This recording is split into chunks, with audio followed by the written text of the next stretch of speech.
Hello everyone. आज के इस वीडियो में हम पढ़ेंगे एक्सरसाइज 1.2 का फर्स्ट सम। तो एक्सरसाइज 1.2 का फर्स्ट सम है prove root pi is irrational. तो स्टूडेंट्स देखिए, अभी हमने जैसे इंट्रोडक्शन वाले क्लास में, पिछले इंट्रोडक्शन की वीडियो में हमने जो पढ़ा है रूट टू इज इरेशनल, उसी सेम प्रकार से हम इस वाले क्वेश्चन को भी सॉल्व करने वाले हैं।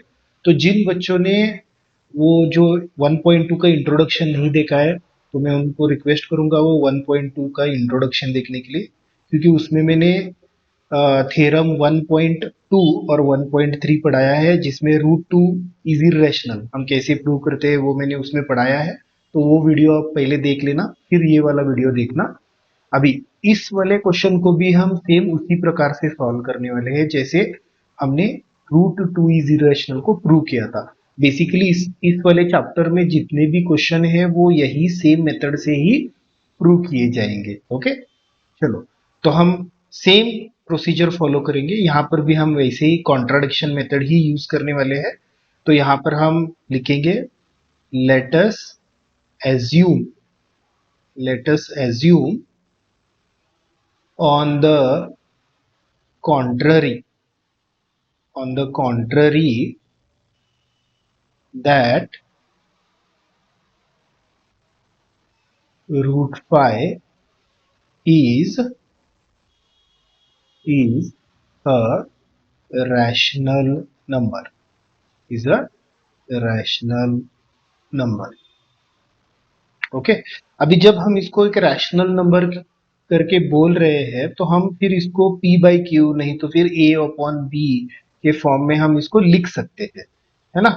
तो अभी और यहाँ पर हम एज्यूम करेंगे कि a एंड b जो है वो क्या है, आर को प्राइम्स। तो ये को प्राइम्स वगैरह क्या होता है वो सभी मैंने इंट्रोडक्शन वाली वीडियो में पढ़ाया है, वो आप देख लेना। ओके, तो अभी नेक्स्ट स्टेप में हम क्या करेंगे, we will say that we will square both the sides. तो square both sides. So next step में हम यहाँ पर दोनों साइड को स्क्वेयर कर देंगे। तो रूट फाइव का भी स्क्वेयर करेंगे और यहाँ पर a अपॉन बी जो है उसका भी स्क्वेयर कर देंगे। तो फिर यहाँ पर क्या हो जाएगा, रूट जो है वो हट जाएगा। ओके, स्क्वेयर के साथ कैंसिल हो जाएगा, रूट और स्क्वेयर कैंसिल हो जाएगा और फाइव जो है वो बाहर आ जाएगा। और यहाँ तो ये ए स्क्वेयर हो जाएगा और ये बी स्क्वेयर हो जाएगा, है ना। तो फिर बाद में ये देखिए ये क्या हो जाएगा, हम यहाँ पर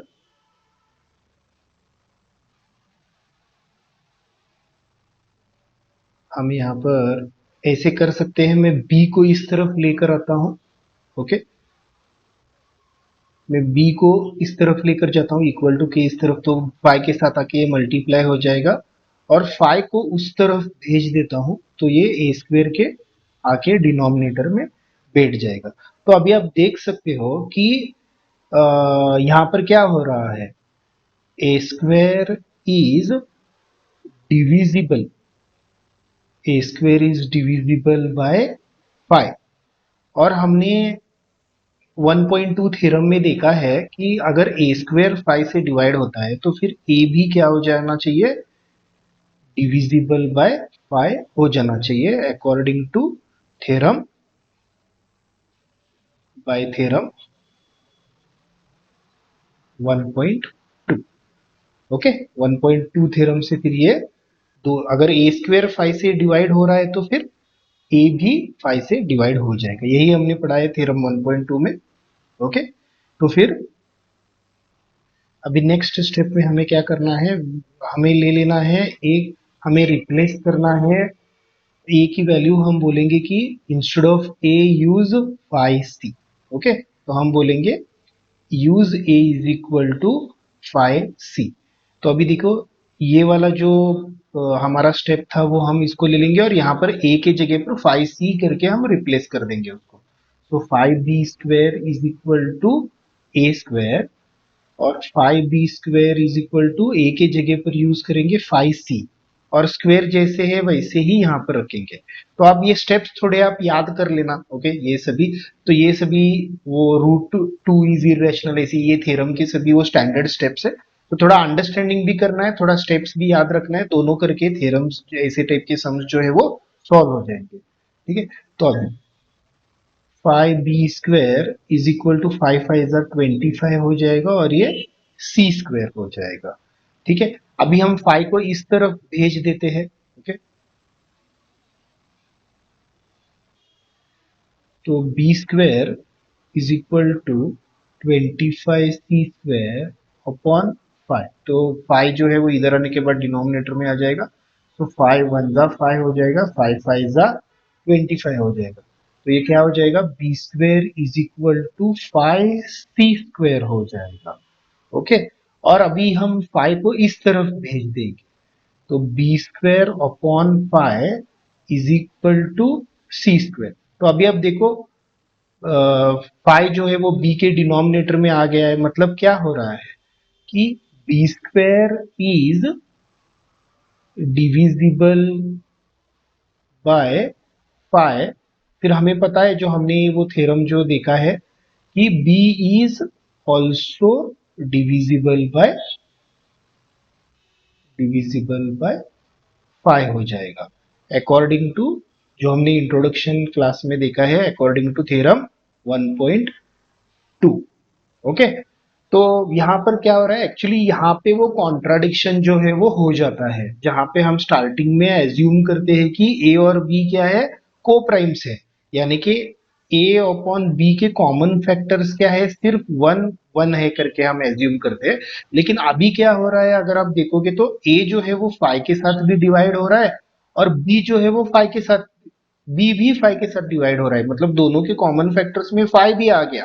तो ये जो अजम्पशन है वो अभी हमारा रॉन्ग हो जाता है।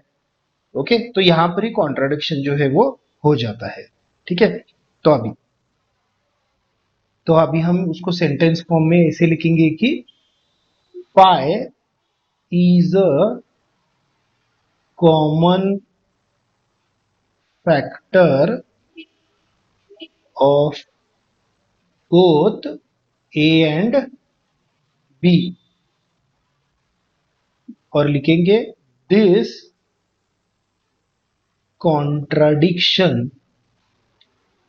contradiction has arisen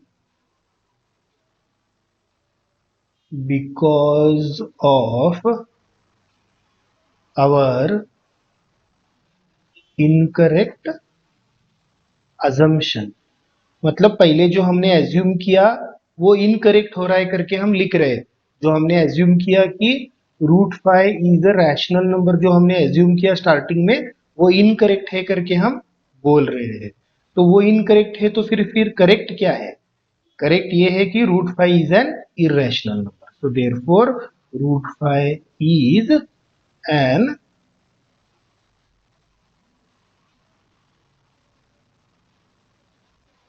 irrational number. तो यहाँ पर हमारा ये फर्स्ट क्वेश्चन जो है वो प्रूव हो जाता है।